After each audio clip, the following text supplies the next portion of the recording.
नमस्कार दोस्तों, स्वागत है आपका आपके ही अपने YouTube चैनल फ्री एजुकेशन में। दोस्तों आज का वीडियो आपके लिए बहुत ही ज़्यादा इम्पोर्टेंट होने वाला है, क्योंकि आज के इस वीडियो में हम जीके जीएस के मोस्ट इम्पोर्टेंट और बार बार पूछे जाने वाले 100 क्वेश्चन को डिस्कस करने वाले हैं। और दोस्तों जीके के इन 100 क्वेश्चन को हम बिल्कुल डिटेल में विथ एक्स्ट्रा फैक्ट के साथ में डिस्कस करेंगे। तो चलिए दोस्तों बिना किसी देरी के शुरुआत कर लेते हैं नंबर फर्स्ट क्वेश्चन से। और पहला हमारा क्वेश्चन है, लोकसभा में अधिकतम सदस्यों की संख्या कितनी हो सकती है? तो दोस्तों लोकसभा में अधिकतम सदस्यों की संख्या 552 हो सकती है। अब इस क्वेश्चन से जुड़े हुए हम सारे इंपॉर्टेंट फैक्टों को डिस्कस कर लेते हैं। दोस्तों वर्तमान में लोकसभा में सदस्यों की संख्या कितनी है? तो 545 है। इन 545 में से 530 जो है सदस्य जो हैं ये राज्यों से आते हैं, 13 सदस्य संघीय क्षेत्रों से आते हैं और 2 सदस्य जो कि एंग्लो इंडियन होते हैं इनको मनोनीत किया जाता है। ठीक है, और मनोनीत किसके द्वारा किया जाता है? तो राष्ट्रपति के द्वारा किया जाता है। इस प्रकार से वर्तमान में लोकसभा में सदस्यों की संख्या कितनी है? तो 545 है। ठीक है, और दोस्तों लोकसभा में अधिकतम सदस्यों की संख्या कितनी निर्धारित की गई है? तो 552 निर्धारित की गई है। और कब तक? 2026 तक, जब तक लोकसभा का परिसीमन नहीं हो जाता तब तक। ठीक है, और दोस्तों यदि हम बात करें इसी क्रम में राज्यसभा की, तो वर्तमान में राज्यसभा में सदस्यों की संख्या कितनी है? तो 245 है। ठीक है, इन 245 में से 233 जो हैं ये राज्यों और केंद्र शासित प्रदेशों से आते हैं और 12 सदस्य जो हैं इनको राष्ट्रपति के द्वारा मनोनीत किया जाता है। ठीक है, और राज्यसभा में अधिकतम सदस्यों की संख्या कितनी निर्धारित की गई है? तो 250 निर्धारित की गई है। ठीक है, और ये भी कब तक निर्धारित की गई है? 2026 तक। अच्छा, यहाँ से आपको एक इम्पोर्टेंट फैक्ट याद रखना है कि लोकसभा में 2 एंग्लो इंडियन सदस्य जिनको मनोनीत करते हैं राष्ट्रपति, ये लोकसभा में 2 एंग्लो इंडियन की जो मनोनयन की प्रक्रिया है इसको समाप्त कर दिया गया है। लेकिन 2019 के जो लोकसभा के इलेक्शन हुए थे उनमें 2 एंग्लो इंडियन को मनोनीत किया गया था। ठीक है, इनको तो पद से हटा नहीं देंगे, ये तो रहेंगे। कब तक? जब तक इनका कार्यकाल पूरा नहीं हो जाता। लेकिन अब जो अगले लोकसभा के इलेक्शन होंगे उनमें ये जो 2 एंग्लो इंडियन का प्रावधान है मनोनयन करने का, इनको मनोनीत नहीं किया जाएगा राष्ट्रपति के द्वारा। ठीक है, तो इनको मनोनीत करने की ये जो प्रक्रिया है इसको समाप्त कर दिया गया है, याद रखेंगे। नेक्स्ट हमारा क्वेश्चन है दोस्तों, नोबेल पुरस्कार का आयोजन कहाँ किया जाता है? दोस्तों नोबेल पुरस्कार का जो आयोजन है ये स्टॉकहोम में किया जाता है। ठीक है, और स्टॉकहोम जो है ये स्वीडन देश की राजधानी है। देखिए दोस्तों लेकिन आपको याद रखना है कि जो शांति का नोबेल पुरस्कार है, ठीक है, इसका आयोजन कहाँ पर किया जाता है? तो इसका आयोजन किया जाता है ओस्लो में, और ओस्लो जो है ये नॉर्वे देश की राजधानी है। बाकी शांति को छोड़कर जितने भी क्षेत्रों में नोबेल पुरस्कार दिए जाते हैं उनका आयोजन कहाँ पर किया जाता है? तो स्टॉकहोम में किया जाता है, और ये स्वीडन देश की राजधानी है। अब दोस्तों हम नोबेल पुरस्कार के बारे में जान लेते हैं। नोबेल पुरस्कार इसकी स्थापना 1901 में की गई थी। नोबेल पुरस्कार 6 क्षेत्रों में दिया जाता है: साहित्य के क्षेत्र में, भौतिकी के क्षेत्र में, रसायन के क्षेत्र में, चिकित्सा के क्षेत्र में, शांति के क्षेत्र में और अर्थशास्त्र के क्षेत्र में। दोस्तों पहले नोबेल पुरस्कार 5 क्षेत्रों में दिया जाता था, लेकिन 1968 से ये अर्थशास्त्र में भी दिया जाने लगा। इस प्रकार से नोबेल पुरस्कार जो है अब कितने क्षेत्रों में दिया जाता है? तो 6 क्षेत्रों में दिया जाता है। नेक्स्ट क्वेश्चन है, फोर्ट विलियम कोलकाता के किस स्थान पर बनाया गया था? दोस्तों फोर्ट विलियम जो किला है ये कोलकाता के गोविंदपुर गांव में बनाया गया। ठीक है दोस्तों, फोर्ट विलियम जो है ये कोलकाता में हुगली नदी के पूर्वी किनारे पर बना एक किला है। ठीक है, और इसे ब्रिटिश राज के दौरान बनवाया गया था और इसे इंग्लैंड के राजा विलियम तृतीय के नाम पर बनवाया गया था। नेक्स्ट हमारा क्वेश्चन है दोस्तों, गूगल के संस्थापक कौन है? दोस्तों गूगल कंपनी के संस्थापक जो हैं ये है लैरी पेज और सर्जी ब्रिन। ठीक है, तो गूगल की स्थापना 2 लोगों ने मिलकर की थी, एक लैरी पेज और दूसरे हैं सर्जी ब्रिन। और दोस्तों ये जो गूगल है ये अमेरिका की बहुराष्ट्रीय कंपनी है, और दोस्तों गूगल जो है ये दुनिया का सबसे फेमस सर्च इंजन भी है। गूगल की स्थापना कब की गई थी? तो 4 अप्रैल 1998 में। इसका जो हेडक्वार्टर है ये अमेरिका के कैलिफोर्निया में है। इसके संस्थापक हैं सर्जी ब्रिन और लैरी पेज। और प्रेजेंट टाइम पे गूगल के सीईओ कौन है? तो सुंदर पिचई जो कि भारतीय मूल के हैं। और गूगल की पेरेंट कंपनी कौन सी है? तो अल्फाबेट इंक जो है ये गूगल की पेरेंट कंपनी है। नेक्स्ट क्वेश्चन है आर्थिक रूप से कमजोर वर्गों के लिए यानी कि ईडब्ल्यूएस के लिए 10% आरक्षण लागू करने वाला प्रथम राज्य कौन सा है। ये क्वेश्चन मोस्ट इंपोर्टेंट क्वेश्चन है। दोस्तों ईडब्ल्यूएस के लिए 10% रिजर्वेशन लागू करने वाला पहला राज्य कौन सा है, गुजरात है। ठीक है, और दोस्तों ईडब्ल्यूएस के लिए जो 10% रिजर्वेशन की सुविधा उपलब्ध कराई गई है ये कौन से संविधान संशोधन करके कराई गई है, तो 103वां संविधान संशोधन। और ये कब किया गया था, तो ये 103वां संविधान संशोधन जो है ये 2019 में किया गया था। नेक्स्ट हमारा क्वेश्चन है 1911 के पहले भारत की राजधानी क्या थी। अभी अपने देश की राजधानी क्या है, नई दिल्ली है। ठीक है, तो 1911 के पहले भारत की राजधानी जो है ये कलकत्ता थी। ठीक है, और दिल्ली को राजधानी बनाने की घोषणा जो है ये किसके द्वारा की गई थी, दोस्तों जॉर्ज प्रथम के द्वारा 11 दिसंबर 1911 को दिल्ली को राजधानी बनाने की घोषणा जो है ये जॉर्ज प्रथम के द्वारा की गई थी 11 दिसंबर 1911 को। नेक्स्ट क्वेश्चन है बाबर ने इब्राहिम लोदी को कब हराया था। दोस्तों बाबर ने इब्राहिम लोदी को हराया था 21 अप्रैल 1526 को और पानीपत के प्रथम युद्ध में हराया था। ठीक है, तो पानीपत के 3 युद्ध हैं, यहाँ से क्वेश्चन पूछे जाते हैं तो हम एक एक करके सभी को देख लेते हैं। पहला है पानीपत का प्रथम युद्ध, ये हुआ था 21 अप्रैल 1526 में। किस किस के बीच में, तो बाबर और इब्राहिम लोदी के बीच में ये हुआ था। और दोस्तों इस युद्ध में बाबर ने इब्राहिम लोदी को हराकर मुगल साम्राज्य की नींव रखी थी। अब हम देख लेते हैं पानीपत का द्वितीय युद्ध जो कि 5 नवंबर 1556 में हुआ था। किस किस के बीच में, तो अकबर और हेमू के बीच में। हेमू को हेमचंद्र विक्रमादित्य भी कहा जाता है। और दोस्तों इस युद्ध का परिणाम क्या हुआ था, तो अकबर ने उत्तर भारत के हिंदू शासक हेमचंद्र विक्रमादित्य यानी कि हेमू को बुरी तरीके से हरा दिया था। पानीपत का तीसरा युद्ध जो है ये 14 जनवरी 1761 में हुआ था। और किस किस के बीच में ये हुआ था, तो अहमद शाह अब्दाली और मराठा सेनापति सदाशह राव भाऊ के बीच में ये युद्ध हुआ था। और इस युद्ध में अहमद शाह अब्दाली ने मराठा फौज के लिए यानी कि सदाशह राव भाऊ के लिए हरा दिया था। नेक्स्ट क्वेश्चन को हम देख लेते हैं। जो हमारी आंखों की पलकें होती हैं जिनको हम आई लेस बोलते हैं, तो इनको धोने के लिए यानी कि वॉश करने के लिए किस अम्ल का प्रयोग किया जाता है। दोस्तों अभी जो एनटीपीसी का एग्जाम हुआ था वहां पर यह क्वेश्चन पूछा गया था। दोस्तों जो हमारी पलकें होती हैं उनको धोने के लिए बोरिक एसिड का यूज किया जाता है। नेक्स्ट हमारा क्वेश्चन है दोस्तों विश्व में दाल के उत्पादन में भारत का हिस्सा कितने प्रतिशत है। दोस्तों पूरे संसार में और दालों के उत्पादन में अपना देश भारत जो है ये 25% दालों का उत्पादन करता है। ठीक है, और दोस्तों यदि भारत में पूछा जाए कि भारत में दालों का सबसे बड़ा उत्पादक राज्य कौन सा है, तब आप कहेंगे मध्य प्रदेश। ठीक है, मध्य प्रदेश जो है ये दलहन और तिलहन में अग्रणी राज्य भारत में। नेक्स्ट हमारा क्वेश्चन है दोस्तों डॉक्टर वी लाल के नेतृत्व में हस्तिनापुर पुरातात्विक स्थल का उत्खनन कब किया गया। आपको याद रखना है कि हस्तिनापुर पुरातात्विक स्थल जो है इसका उत्खनन किसके नेतृत्व में किया गया, तो डॉक्टर वी लाल के नेतृत्व में किया गया।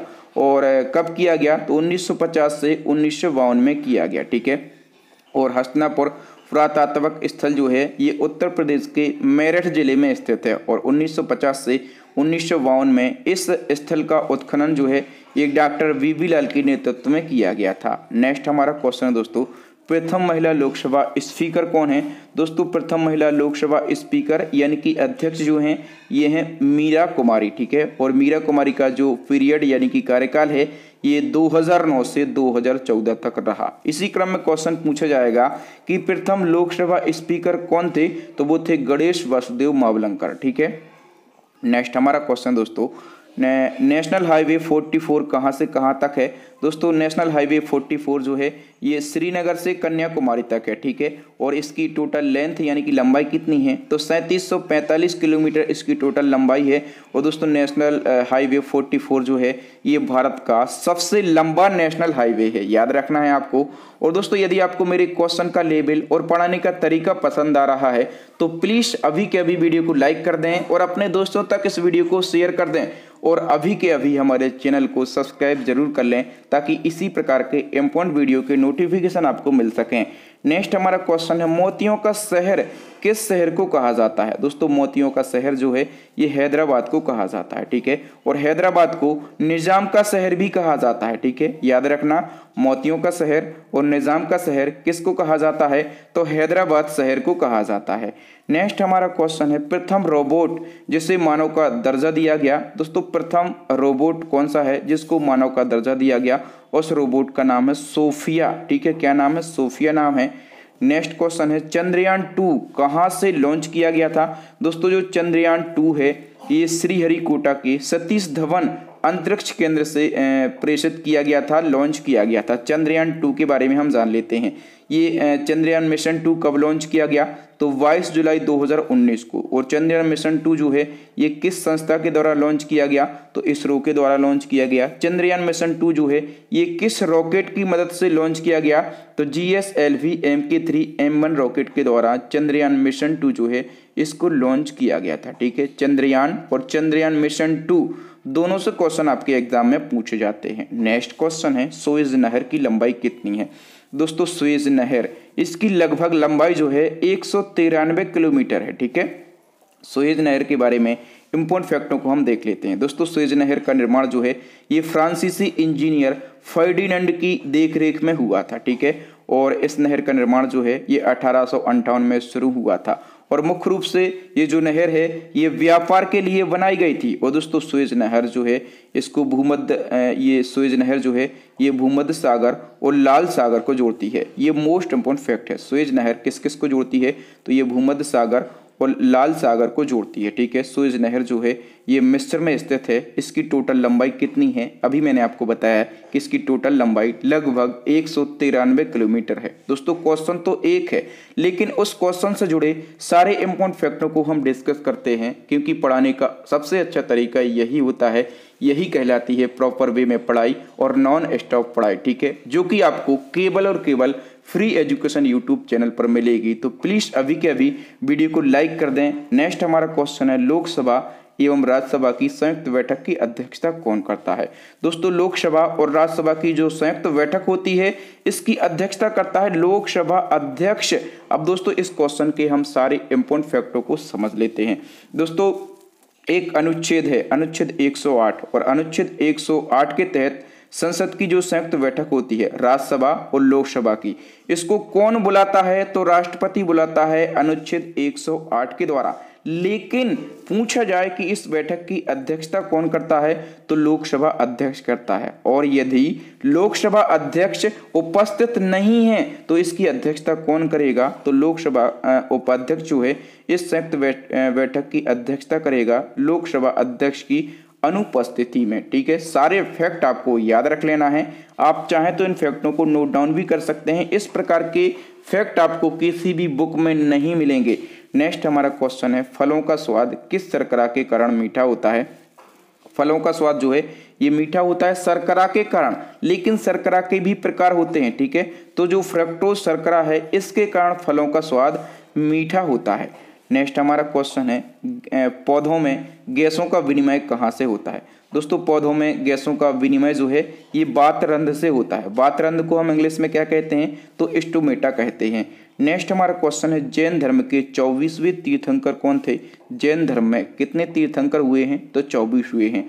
और 24वें यानी कि अंतिम तीर्थंकर जो हैं ये जैन धर्म के ये थे महावीर स्वामी, ठीक है।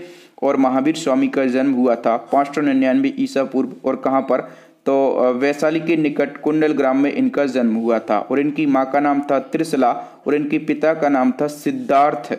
नेक्स्ट हमारा क्वेश्चन दोस्तों भारत में सबसे युवा राष्ट्रपति कौन हुए। दोस्तों भारत के सबसे युवा राष्ट्रपति जो हैं ये है नीलम संजीव रेड्डी, ठीक है। और दोस्तों नीलम संजीव रेड्डी जो हैं ये अभी तक एकमात्र निर्विरोध चुने जाने वाले राष्ट्रपति हैं। ये क्वेश्चन भी पूछा जाता है कि अभी तक एकमात्र और निर्विरोध चुने जाने वाले राष्ट्रपति कौन से हैं, तो उनका नाम है नीलम संजीव रेड्डी। और नीलम संजीव रेड्डी ये लोकसभा के अध्यक्ष भी रह चुके हैं, कौन से नंबर के, 14वें नंबर के। और बाद में ये भारत के 6वें नंबर के राष्ट्रपति बने थे। नेक्स्ट हमारा क्वेश्चन है दोस्तों कोशिका की खोज किसके द्वारा की गई थी। दोस्तों कोशिका की खोज जो है ये रॉबर्ट हुक के द्वारा की गई थी। कब की गई थी, तो 1665 ईस्वी में की गई थी। और दोस्तों कोशिका के अध्ययन को क्या कहा जाता है, तो कोशिका के अध्ययन को साइटोलॉजी कहा जाता है और कोशिका को जीवन की मूलभूत इकाई भी कहा जाता है। ठीक है, और दोस्तों यहाँ से एक टर्म याद रख लेना कि कोशिका की खोज तो रॉबर्ट हुक ने की थी, लेकिन कोशिका सिद्धांत किसने दिया था, तो कोशिका सिद्धांत जो है ये स्लाइडेन एवं स्वाइन नामक 2 वैज्ञानिकों ने दिया था। नेक्स्ट हमारा क्वेश्चन है, शरिया कानून किस धर्म से संबंधित है। कई बार रिपीट हुआ क्वेश्चन है, तो शरिया कानून जो है ये इस्लाम धर्म से संबंधित है। नेक्स्ट क्वेश्चन है, संविधान के किस अनुच्छेद में चुनाव आयोग का वर्णन किया गया है। दोस्तों चुनाव आयोग का वर्णन जो है ये अनुच्छेद 324 में किया गया है और यदि भाग पूछा जाए तो भाग 15 में किया गया है। नेक्स्ट हमारा क्वेश्चन है, सिटी ऑफ सैफ्रॉन किस शहर को कहा जाता है। दोस्तों सिटी ऑफ सैफ्रॉन जो है ये कहा जाता है जम्मू कश्मीर शहर को। किसको, जम्मू कश्मीर शहर को। नेक्स्ट क्वेश्चन है, कार्ल लैंडस्टीनर को नोबेल पुरस्कार कब मिला था। दोस्तों कार्ल लैंडस्टीनर और इनको नोबेल प्राइज जो है ये 1930 में मिला था और कार्ल लैंडस्टीनर इन्होंने ब्लड ग्रुप की खोज की थी। ये जो क्वेश्चन है ये एनटीपीसी के एग्जाम में पूछा गया था। ठीक है, वहीं से मैंने ये क्वेश्चन लिया हुआ है। नेक्स्ट हमारा क्वेश्चन है दोस्तों, सबरीमाला मंदिर किस राज्य में स्थित है। दोस्तों सबरीमाला मंदिर जो है ये केरला राज्य में स्थित है। नेक्स्ट क्वेश्चन है, समुद्री जल सतह का औसत तापमान क्या होता है। दोस्तों समुद्री जल सतह का औसत तापमान जो है ये 17 डिग्री सेल्सियस होता है। नेक्स्ट क्वेश्चन है, सेंट्रल पीक कहाँ पर स्थित है। दोस्तों सेंट्रल पीक जो है ये अंडमान निकोबार में स्थित है। नेक्स्ट क्वेश्चन, परमाणु सिद्धांत के प्रतिपादक कौन थे। दोस्तों परमाणु सिद्धांत जो है ये जॉन डाल्टन ने दिया था और 1803 ईस्वी में दिया था। नेक्स्ट क्वेश्चन है, MICR का फुल फॉर्म क्या होता है। दोस्तों MICR का फुल फॉर्म होता है magnetic ink character recognition. Next हमारा क्वेश्चन है दोस्तों, बाघा बॉर्डर कहाँ पर स्थित है। दोस्तों बाघा बॉर्डर जो है ये पंजाब के अमृतसर में स्थित है। नेक्स्ट हमारा क्वेश्चन है, ओजोन दिवस यानी कि O3 डे कब मनाया जाता है। दोस्तों ये मनाया जाता है 16 सितंबर को। ठीक है, और दोस्तों एक ओजोन से संबंधित एक प्रोटोकॉल है, एक संधि है, इसको हम समझ लेते हैं दोस्तों मॉन्ट्रियल प्रोटोकॉल। ठीक है, ये क्या है, तो यह एक संधि है और ओजोन परत की सुरक्षा से संबंधित है। इस प्रोटोकॉल पर 1987 में 197 देशों ने हस्ताक्षर किए थे और दोस्तों ये जो प्रोटोकॉल है ये 1 जनवरी 1989 से प्रभावी हुआ। ठीक है, 197 देशों ने हस्ताक्षर कब किए थे, 1987 में, और ये प्रोटोकॉल कब से प्रभावी हुआ, तो 1 जनवरी 1989 से प्रभावी हुआ था। नेक्स्ट क्वेश्चन है, विश्व महिला दिवस कब मनाया जाता है। तो विश्व महिला दिवस जो है ये 8 मार्च को मनाया जाता है। ठीक है, और दोस्तों आपको याद रखना है कि राष्ट्रीय महिला दिवस कब मनाया जाता है, तो ये 13 फरवरी को मनाया जाता है। ठीक है, और 13 फरवरी को ही क्यों मनाया जाता है। दोस्तों भारतीय राष्ट्रीय कांग्रेस की पहली भारतीय महिला अध्यक्ष थी सरोजनी नायडू। ठीक है, तो सरोजनी नायडू के जन्म दिवस के उपलक्ष्य में मनाया जाता है राष्ट्रीय महिला दिवस। कब मनाया जाता है, 13 फरवरी को। ठीक है, और विश्व महिला दिवस ये कब मनाया जाता है, तो ये 8 मार्च को मनाया जाता है। नेक्स्ट हमारा क्वेश्चन है, अमाशय में कौन सा अम्ल होता है। दोस्तों अमाशय यानी कि पैंक्रियाज और इसमें हाइड्रोक्लोरिक एसिड होता है। नेक्स्ट हमारा क्वेश्चन दोस्तों, भारत में प्रथम नियमित जनगणना कब हुई थी। दोस्तों भारत में प्रथम नियमित जनगणना जो है ये 1881 में की गई थी। देखिए दोस्तों मैं आपको सारी डिटेल बता देता हूं। भारत में प्रथम जनगणना जो है ये लॉर्ड मेयो के शासनकाल में और 1872 ईस्वी में हुई थी। ठीक है, इसी क्रम में भारत की प्रथम नियमित जनगणना जो है ये लॉर्ड रिपन के शासनकाल में और 1881 में हुई थी। और दोस्तों वर्ष 2011 की जो जनगणना है ये भारत की 15वें नंबर की जनगणना है, लेकिन स्वतंत्र भारत की ये 7वीं जनगणना है। ठीक है, और एक और मोस्ट इम्पोर्टेंट फैक्ट आपको यहाँ से याद रख लेना है कि जो जनगणना का महाविभाजक वर्ष है ये कौन सा है, ये है 1921। ठीक है, पूछा जाता है कि जनगणना के लिए जो महाविभाजक वर्ष है ये कौन सा है, तो ये है 1921। नेक्स्ट हमारा क्वेश्चन दोस्तों, जल में घुलनशील विटामिन कौन कौन से होते हैं। तो दोस्तों जल में घुलनशील विटामिन जो हैं ये होते हैं बी और सी। हम कह सकते हैं गई भैंस पानी में। ठीक है, भैंस मतलब VC। ठीक है, तो भैंस पानी में चली गई तो ये जल में घुलनशील विटामिन हो गए। ठीक है, और वसा में घुलनशील विटामिन कौन कौन से हैं। दोस्तों वसा में घुलनशील विटामिन जो हैं ये KEDA होते हैं। ठीक है, तो इसको आप क्या पढ़ सकते हैं, KEDA को कीड़ा पढ़ सकते हैं। ठीक है, तो वसा में कीड़ा पड़ जाते हैं, ऐसा आपको याद रखना है। तो वसा में घुलनशील विटामिन होते हैं KEDA, और गई भैंस पानी में BC विटामिन घुलनशील होते हैं। नेक्स्ट क्वेश्चन है, डीएनए का डबल हेलिक्स मॉडल किसने प्रतिपादित किया था? दोस्तों डीएनए का डबल हेलिक्स मॉडल जो है ये वॉटसन एवं क्रिक्स ने प्रतिपादित किया था। नेक्स्ट क्वेश्चन है, नींबू का पीएच मान कितना होता है? जब मैंने आपको पीएच मान ट्रिक के माध्यम से याद करवाए थे तब मैंने आपको बताया था नींबू का पीएच मान ट्रिक के माध्यम से, इसका पीएच मान जो है ये 2.4 होता है। ट्रिक के माध्यम से कैसे याद कर सकते हैं कि जब हम सब्जी लेने जाते हैं तो मम्मी बोलती हैं कि सब्जी लेते आना, हम पूछते हैं क्या क्या लाना है, मम्मी बोलती है आलू टमाटर फलाना फलाना सब्जी, ठीक है। उसके बाद मम्मी बोल देती हैं कि 2-4 नींबू लेते आना। कभी मम्मी फिक्स नहीं बताती कि कितने नींबू लाना है, मम्मी बोलती हैं कि 2-4 नींबू लेते आना। 2-4 नींबू यानी कि 2.4 जो है ये नींबू का पीएच मान होता है। नेक्स्ट हमारा क्वेश्चन है, प्लासी का युद्ध कब हुआ था? दोस्तों प्लासी का युद्ध जो है ये 1757 ईस्वी में हुआ था। और दोस्तों प्लासी का युद्ध जो है ये डेट आपको याद रखना, 23 जून 1757 ईस्वी में हुआ था, और अंग्रेजों के बीच में और सिराजुद्दौला के बीच में हुआ था। और दोस्तों सिराजुद्दौला उस समय बंगाल का नवाब था, ठीक है। और दोस्तों ये सिराजुद्दौला है इसकी हार हो गई थी प्लासी के युद्ध में, और इस युद्ध में अंग्रेजों का नेतृत्व किसने किया था? तो रॉबर्ट क्लाइव ने किया था। क्वेश्चन सीधा पूछा जाता है कि प्लासी के युद्ध में अंग्रेजों का नेतृत्व किसने किया था? तो रॉबर्ट क्लाइव ने किया था। दोस्तों वन लाइनर क्वेश्चन है, ठीक है। मैं आंसर पढ़ाता और आगे बढ़ जाता, और इस प्रकार से आपके लिए 1000 क्वेश्चन भी इसी वीडियो से बना सकता था, लेकिन मेरा उद्देश्य जो है ये नंबर ऑफ क्वेश्चन नहीं है, ठीक है। क्वांटिटी बढ़ाना हमारा उद्देश्य नहीं है, हम क्वालिटी पर फोकस करते हैं। नेक्स्ट हमारा क्वेश्चन है दोस्तों, जादूगोड़ा की खदान किसकी खदान है? दोस्तों जो जादूगोड़ा की खदान है ये यूरेनियम की खदान है, ठीक है। और दोस्तों जादूगोड़ा की खदान जो है ये यूरेनियम की खदान है, और ये कहाँ पर स्थित है? तो झारखंड के सिवभूमि जिले में स्थित है। और दोस्तों इस खदान में जहरीली जो पदार्थ हैं ये लीक होते रहते हैं, ठीक है। और ये खदान आए दिन चर्चाओं में रहती है, इसलिए आप इसको याद रखेंगे। जादूगोड़ा यूरेनियम की खदान है, और ये कहाँ पर स्थित है? तो ये झारखंड के सिवभूमि में स्थित है।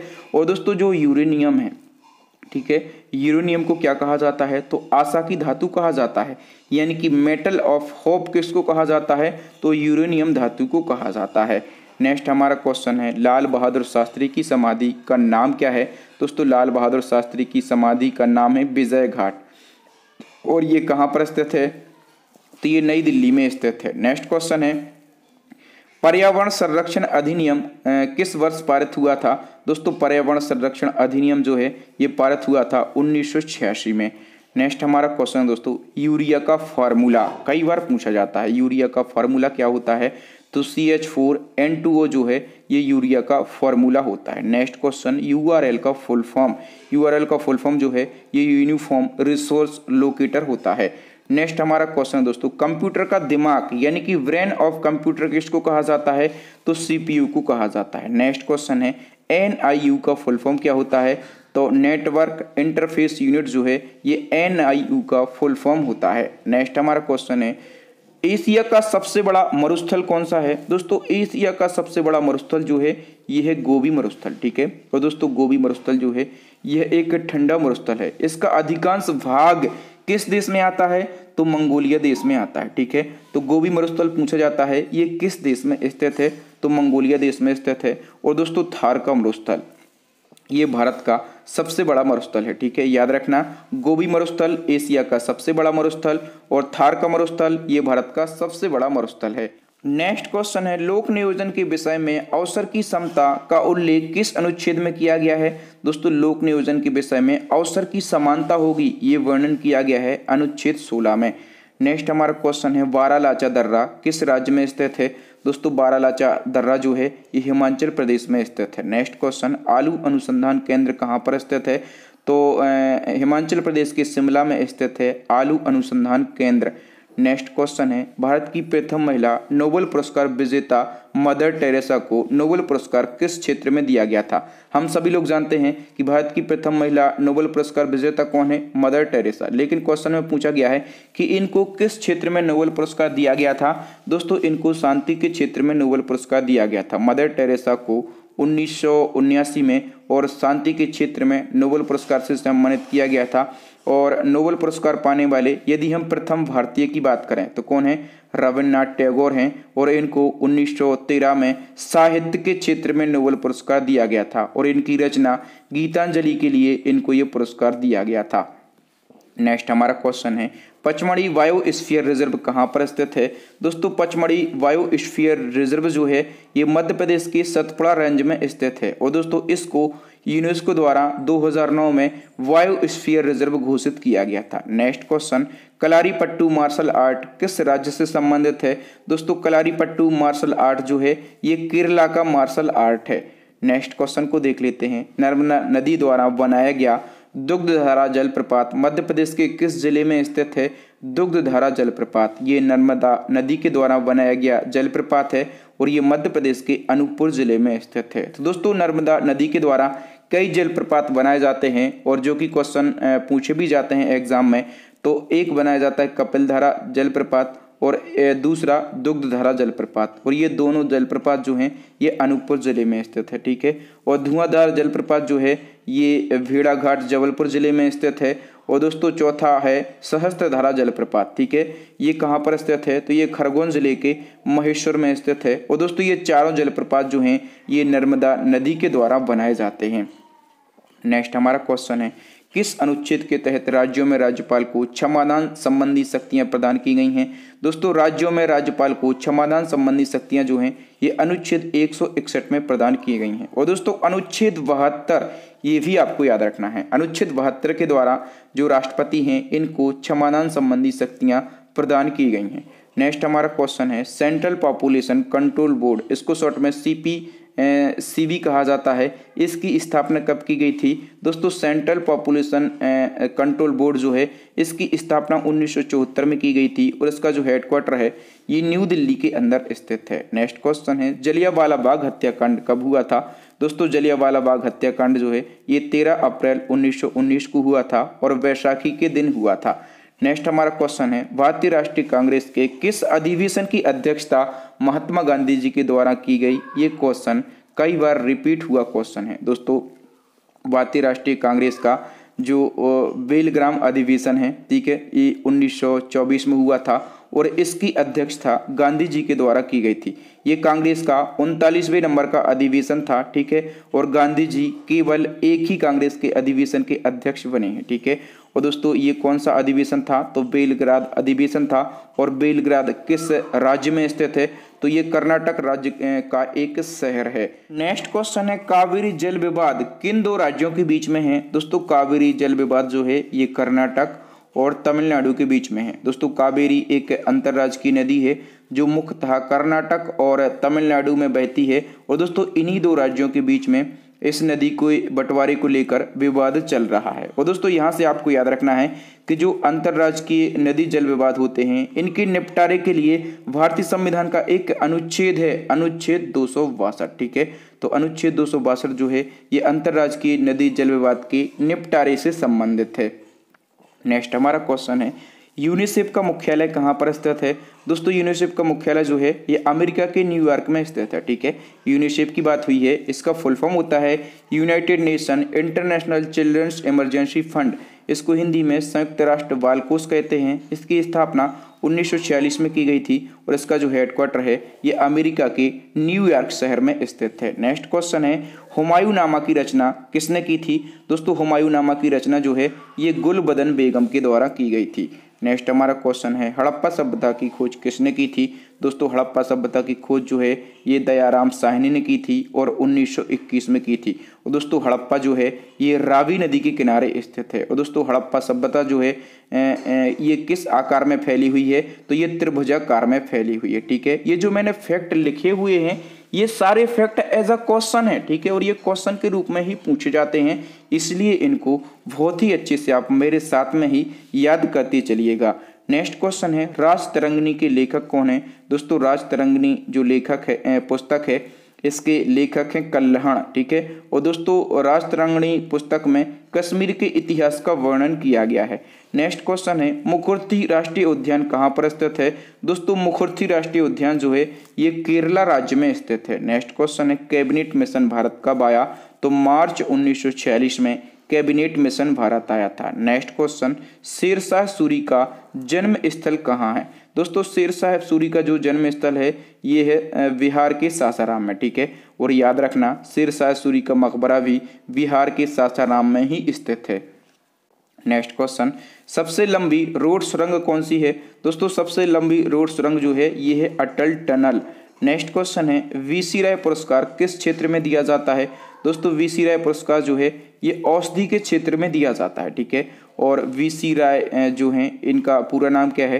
तो डॉक्टर विधान चंद्र राय, और इनका जन्म 1 जुलाई 1882 को हुआ था। इसलिए 1 जुलाई को हम हर साल क्या मनाते हैं, तो डॉक्टर दिवस के रूप में मनाते हैं, ठीक है। और डॉक्टर दिवस के उपलक्ष्य पर ही ये पुरस्कार दिए जाते हैं। और दोस्तों वीसी राय जो हैं ये कौन थे, तो ये फेमस डॉक्टर थे और एक स्वतंत्रता सेनानी यानी कि फ्रीडम फाइटर थे, और ये बंगाल के मुख्यमंत्री भी रह चुके हैं। नेक्स्ट हमारा क्वेश्चन है सांसद आदर्श ग्राम योजना की शुरुआत कब हुई थी।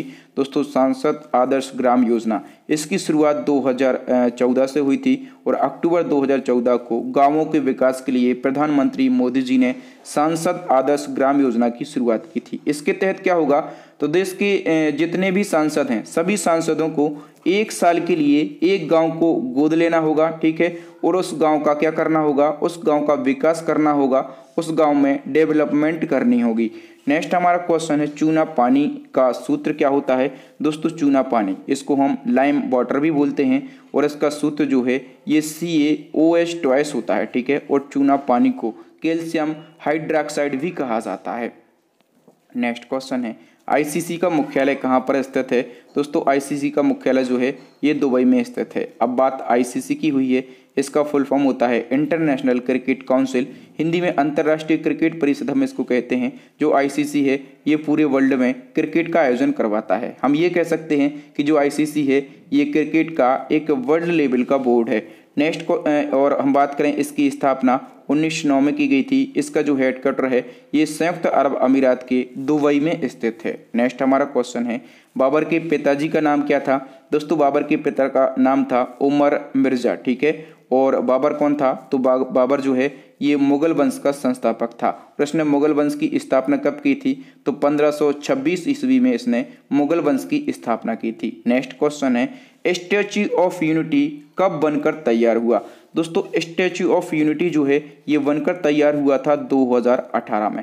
अब स्टैच्यू ऑफ यूनिटी की हम सारी डिटेल को डिस्कस कर लेते हैं। दोस्तों स्टैच्यू ऑफ यूनिटी जो है ये विश्व की सबसे ऊंची प्रतिमा है, और ये सरदार वल्लभ भाई पटेल को समर्पित है।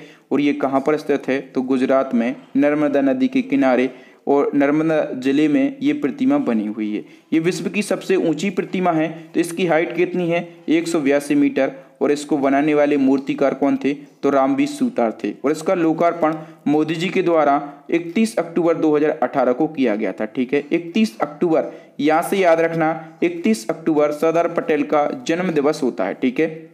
तो इन्हीं की जयंती के उपलक्ष्य में इस मूर्ति का उद्घाटन किया गया था 31 अक्टूबर को। और 31 अक्टूबर को हम क्या मनाते हैं, तो राष्ट्रीय एकता दिवस मनाते हैं इन्हीं के जन्म दिवस के उपलक्ष्य में। नेक्स्ट हमारा क्वेश्चन दोस्तों बंगाल का विभाजन कब हुआ, किसके शासनकाल में हुआ था। दोस्तों बंगाल का विभाजन हुआ था 1905 में। किसके शासनकाल में हुआ था, तो लॉर्ड कर्जन के शासनकाल में बंगाल का विभाजन हुआ था। नेक्स्ट क्वेश्चन है संविधान दिवस कब मनाया जाता है। दोस्तों संविधान दिवस जो है ये 26 नवंबर को मनाया जाता है। और 26 नवंबर को ही क्यों मनाया जाता है, क्योंकि 26 नवंबर 1949 को हमारे देश का संविधान बनकर तैयार हुआ था। नेक्स्ट क्वेश्चन है इब्न बतूता किस देश से भारत आया था। दोस्तों जो इब्न बतूता है ये मोरक्को देश से भारत आया था। और किसके शासनकाल में आया था, तो मोहम्मद बिन तुगलक यानी कि MBT के शासनकाल में इब्न बतूता भारत आया था मोरक्को देश से। नेक्स्ट क्वेश्चन है वायुमंडल में किस गैस की उपस्थिति के कारण पीतल का रंग फीका हो जाता है। दोस्तों वायुमंडल में हाइड्रोजन सल्फाइड की उपस्थिति के कारण जो पीतल है इसका रंग कैसा हो जाता है, तो फीका हो जाता है। अब दोस्तों यहाँ पर बात हुई है पीतल की, तो पीतल एक मिश्र धातु है, ठीक है। और ये पूछा जाता है कि पीतल किस किस से मिलके बना होता है, तो तांबा प्लस जस्ता से मिलके बना होता है पीतल, ठीक है। तो हम ऐसा लिखते हैं पिताजी, क्या लिखते हैं हम, पिताजी लिखते हैं। तो पी से बन जाता है पीतल और ये ता से तांबा और जी से जस्ता से मिलके बना होता है। नेक्स्ट क्वेश्चन है गीत गोविंद के लेखक कौन है। दोस्तों जयदेव जो हैं ये गीत गोविंद के लेखक हैं। नेक्स्ट है पाइथन क्या है, ये पूछा गया था रेलवे के एग्जाम में। और पाइथन बोले एक वायरस है, एक रोग है, एक कंप्यूटर का पार्ट है, एक कंप्यूटर की लैंग्वेज है। तो जो पाइथन है यह एक प्रोग्रामिंग लैंग्वेज है कंप्यूटर की। देखिए दोस्तों यहाँ पर मैंने थोड़ा सा चेंजेस किया है पढ़ाने के क्रम में। जो एमसीक्यू फॉर्मेट में रखता था तो मैंने वन लाइनर रखा है और डिटेल में तो हम सारे क्वेश्चन को कवर कर ही रहे हैं, ठीक है। तो आप हमें ये बताएं कि हम जो नेक्स्ट वीडियो है वो वन लाइनर फॉर्मेट में और डिटेल फॉर्मेट में लाएं या फिर एमसीक्यू फॉर्मेट में लाएं, ठीक है। क्योंकि आप जब तक फीडबैक नहीं देंगे हमें पता नहीं चलेगा कि आप किस क्रम में वीडियो चाहते हैं।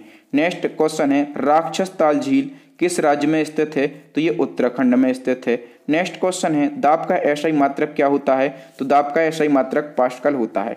नेक्स्ट क्वेश्चन है ताजमहल बनकर कब तैयार हुआ था। दोस्तों 1648 में ताजमहल जो है ये बनकर तैयार हुआ था। और ताजमहल की नींव कब रखी गई थी, तो 1632 ईस्वी में रखी गई थी और 1648 ईस्वी में ताजमहल बनकर तैयार हुआ था। और ताजमहल का निर्माण किसने करवाया था, तो शाहजहां ने करवाया था, ठीक है। तो सभी लोग जानते हैं कि ताजमहल का निर्माण शाहजहां ने करवाया था, लेकिन एग्जामिनर ने फंसाने के लिए पूछ लिया कि ताजमहल का जो निर्माण है या फिर ताजमहल बनकर कब तैयार हुआ था। नेक्स्ट हमारा क्वेश्चन है दहेज प्रथा प्रतिषेध अधिनियम कब लागू हुआ था। दोस्तों दहेज प्रथा निषेध अधिनियम जो है ये 1961 में लागू हुआ था। नेक्स्ट क्वेश्चन है poverty and un-British rule in India पुस्तक के लेखक कौन है। दोस्तों poverty and un-British rule in India ये जो बुक है इस बुक के राइटर हैं दादा भाई नौरोजी। और दोस्तों यहाँ से आपको फैक्ट याद रखना है कि भारत में राष्ट्रीय आय का सबसे पहले आकलन किसने किया था। दोस्तों भारत में राष्ट्रीय आय का सबसे पहले आकलन जो है ये दादा भाई नौरोजी के द्वारा ही किया गया था। नेक्स्ट क्वेश्चन है भारत में आर्थिक नीति किसके द्वारा बनाई और लागू की जाती है। दोस्तों आर्थिक नीति जो है अपने देश में ये आरबीआई यानी कि रिजर्व बैंक के द्वारा बनाई जाती है और आरबीआई के द्वारा ही लागू की जाती है। नेक्स्ट क्वेश्चन है बरगद का वैज्ञानिक नाम, तो बरगद का वैज्ञानिक नाम जो है ये फिक्स वेंगेलेसिस होता है। नेक्स्ट क्वेश्चन है ओएलईडी का फुल फॉर्म क्या होता है, तो एलईडी का फुल फॉर्म तो सभी लोग जानते हैं, ठीक है। तो लाइट इमिटिंग डायोड जो है ये एलईडी का फुल फॉर्म होता है। ओ जुड़ गया है तो ऑर्गेनिक लाइट इमिटिंग डायोड जो है ये ओएलईडी का फुल फॉर्म होता है। नेक्स्ट क्वेश्चन है व्यपगत सिद्धांत की शुरुआत कब हुई थी। ये क्वेश्चन दोस्तों मोस्ट इंपॉर्टेंट क्वेश्चन है। इस क्वेश्चन में आप 5 स्टार लगा लीजिए, ये क्वेश्चन आपके एग्जाम में छपा मिलेगा। दोस्तों व्यपगत सिद्धांत इसकी शुरुआत 1848 ईस्वी में की गई थी। दोस्तों इसके सारे इंपॉर्टेंट फैक्टों को हम डिस्कस कर लेते हैं। लॉर्ड डलहौजी ने विलय नीति या फिर इसको हम व्यपगत सिद्धांत कहते हैं और इसी को हम डॉक्ट्राइन ऑफ लैब्स कहते हैं, इसकी शुरुआत की थी लॉर्ड डलहौजी ने, ठीक है। और इसके तहत सबसे पहले कौन सी रियासत को अपने में अधीन कर लिया गया था, तो दोस्तों संतारा रियासत को अधीन कर लिया गया था 1848 में। इसके बाद जैतपुरा और संभलपुर को 1849 में, इसके बाद उदयपुर को 1852 में, झांसी को 1853 में, नागपुर को 1854 में, आदि को कंपनी में मिला लिया गया था व्यपगत सिद्धांत या फिर विलय नीति के तहत, ठीक है। और दोस्तों इस नीति से भारतीय रियासतों में तीव्र असंतोष उत्पन्न हुआ था और लगभग ये भी एक कारण बना था कि 1800 क्रांति जो है ये शुरू हुई थी। नेक्स्ट हमारा क्वेश्चन है वोल्ट मीटर किसको मापता है। दोस्तों वोल्ट मीटर जो है ये विभव या फिर विभवांतर को मापता है। नेक्स्ट क्वेश्चन है जापान की करेंसी क्या है। दोस्तों जापान की करेंसी जो है ये है एन। नेक्स्ट हमारा क्वेश्चन है नाभिक की खोज किसने की थी। दोस्तों रदरफोर्ड के द्वारा नाभिक की खोज की थी। नेक्स्ट क्वेश्चन है गोल गुंबज कहाँ पर स्थित है। तो दोस्तों गोल गुंबज जो है ये कर्नाटक में स्थित है, ठीक है। और गोल गुंबज कर्नाटक के बीजापुर जिले में स्थित है। और दोस्तों इस गुंबज यानी कि गोल गुंबज में बीजापुर के जो शासक थे मोहम्मद आदिल शाह, ठीक है। तो मोहम्मद आदिल शाह का मकबरा जो है ये कहाँ पर स्थित है, गोल गुंबज में ही स्थित है। नेक्स्ट हमारा क्वेश्चन है रेशम कीट पालन को क्या कहा जाता है। दोस्तों रेशम कीट पालन को कहा जाता है सेरीकल्चर। इसी क्रम में नेक्स्ट हमारा क्वेश्चन है बर्मी कल्चर किससे संबंधित है। दोस्तों बर्मी कल्चर जो है ये केंचुआ पालन से संबंधित है। नेक्स्ट क्वेश्चन है उपराष्ट्रपति का वेतन कितना होता है। दोस्तों उपराष्ट्रपति का वेतन होता है 4 लाख रुपए, ठीक है। वर्तमान उपराष्ट्रपति कौन है, वेंकैया नायडू। वेंकैया नायडू भारत के 13वें नंबर के उपराष्ट्रपति हैं। 12वें नंबर के उपराष्ट्रपति हामिद अंसारी थे। और प्रथम राष्ट्रपति कौन थे, तो सर्वपल्ली राधाकृष्णन। और उपराष्ट्रपति का वेतन कितना होता है 4 लाख रुपए। और दोस्तों उपराष्ट्रपति को ये जो वेतन मिलता है 4 लाख रुपए ये राज्यसभा के अध्यक्ष के रूप में मिलता है, ठीक है। क्योंकि हम जानते हैं कि उपराष्ट्रपति जो हैं ये राज्यसभा के पदेन सभापति होते हैं, ठीक है। तो इनको सभापति के रूप में ही ये 4 लाख रुपए वेतन दिए जाते हैं। उपराष्ट्रपति बनने के लिए न्यूनतम आयु कितनी होती है, तो 35 वर्ष होती है। देखिए दोस्तों यदि राष्ट्रपति बनना है आपको तो आपकी एज कितनी होनी चाहिए, 35 वर्ष होनी चाहिए, ठीक है। आपको उपराष्ट्रपति बनना है तब भी आपकी एज कितनी होनी चाहिए, तो 35 वर्ष होना चाहिए। आपको किसी राज्य का राज्यपाल बनना है तब आपकी एज कितनी होनी चाहिए, तब भी 35 वर्ष होनी चाहिए न्यूनतम एज। नेक्स्ट हमारा क्वेश्चन है भारी जल का सूत्र क्या होता है। दोस्तों भारी जल का सूत्र होता है D2O। और दोस्तों इसको क्या कहा जाता है, ड्यूटीरियम ऑक्साइड इसको कहा जाता है। और इसका प्रयोग जो है ये नाभिकीय रिएक्टर में मंदक के रूप में किया जाता है। नेक्स्ट हमारा क्वेश्चन है दोस्तों एनडीए का मुख्यालय कहाँ पर स्थित है। दोस्तों एनडीए का जो मुख्यालय है ये खड़गवासला पुणे में स्थित है। एनडीए फुल फॉर्म होता है नेशनल डिफेंस एकेडमी और इसकी स्थापना 1954 में की गई थी और पुणे के खड़गवासला में इसका हेडक्वार्टर स्थित है। नेक्स्ट क्वेश्चन है विश्व का सबसे बड़ा सोलर प्लांट कहाँ पर स्थित है। दोस्तों विश्व का सबसे बड़ा सोलर प्लांट जो है ये तमिलनाडु के कौमुदी में स्थित है। इसकी क्षमता कितनी है, तो इसकी क्षमता जो है ये है 648 मेगावाट। नेक्स्ट हमारा क्वेश्चन है भोपाल गैस त्रासदी किस वर्ष हुई थी। दोस्तों भोपाल गैस त्रासदी जो है ये 1984 में हुई थी। 2 से 3 दिसंबर 1984 को भोपाल में यूनियन कार्बाइड नामक एक कंपनी थी, ठीक है। तो इस कंपनी के कारखाने से मिथाइल आइसोसाइनाइड, इसको शॉर्ट में MIC कहा जाता है, तो MIC नामक एक जहरीली गैस रिसाव हुई थी और इससे 15,000 से अधिक लोगों की जान चली गई थी और बहुत सारे लोग जो हैं ये शारीरिक रूप से अपंग हो गए थे। 15,000 से ज़्यादा लोगों की जान गई थी। ये तो सरकारी आंकड़े हैं और सरकारी आंकड़े अभी आप इसका सबसे अच्छा उदाहरण देख सकते हैं कि एक गांव में 10 लोगों की कोविड से मौत होती थी और सरकार आंकड़े जारी करती थी कि एक बंदा मरा है कोविड के अनुसार, ठीक है। कोविड से एक बंदा मरा है, तो ये सरकारी आंकड़े होते हैं। सरकार ने बताया कि भोपाल गैस त्रासदी में 15,000 लगभग लोगों की जान गई थी, लेकिन लगभग 1 लाख से ज़्यादा लोगों की यहाँ पर जाने गई थी और कई लोग जो हैं इस जहरीली गैस के कारण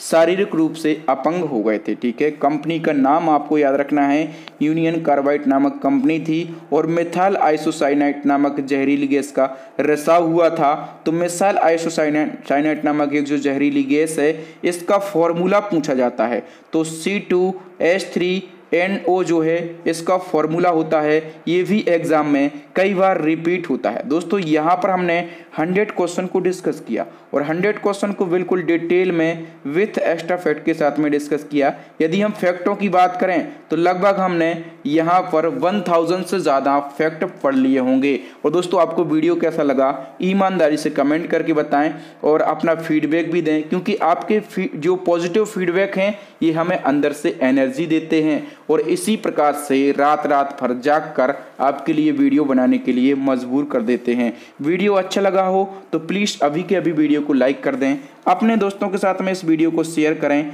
जो न्यू स्टूडेंट हैं हमारे वीडियो को पहली बार देख रहे हैं उनसे यही कहूँगा भाई चैनल को सब्सक्राइब कर लो। इस चैनल पर इसी प्रकार का इम्पोर्टेंट कंटेंट और डिटेल कंटेंट आपके लिए मिलता रहता है, ठीक है। और साथ में बेल आइकन भी दबा लो। और दोस्तों इसी प्रकार के इम्पोर्टेंट वीडियो देखने के लिए हमारी प्लेलिस्ट को ज़रूर विजिट करें। प्लेलिस्ट की लिंक आपको यहाँ पर आई बटन में मिलेगी या फिर आपको नीचे डिस्क्रिप्शन में मिलेगी या फिर मेरे प्यारे दोस्तों अभी आपको स्क्रीन के ऊपर 3 बेहद महत्वपूर्ण वीडियो देख रहे होंगे। इन वीडियोस को ज़रूर देख लें। थैंक यू दोस्तों। राम राम, दुआ सलाम। मिलते हैं अगले टॉपिक में, अगले वीडियो में।